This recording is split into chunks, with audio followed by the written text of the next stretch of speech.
I will show you how to sell on Temu. First, head over to the Temu website, scroll all the way to the bottom and click on Partner with Temu. Make sure to go over the Code of Conduct PDF and understand what you need to know, alongside the Human Rights Policy PDF.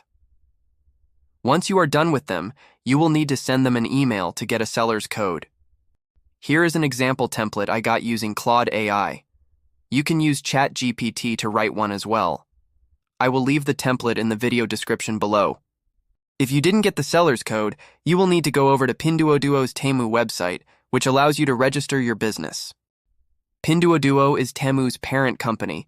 You need a Chinese or Hong Kong number to register here, alongside your business license and identity documents.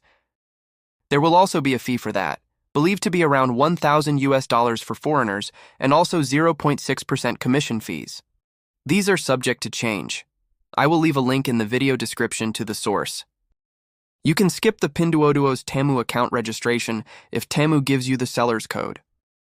After getting the seller's code, you can go ahead and sign up for an account, then input your details in seller.temu.com registration page. You need to provide your business details, personal information, shop name and logo, etc. Then, Temu will need to verify these details before deciding to approve you to sell on their platform. That is about it. Thanks for watching.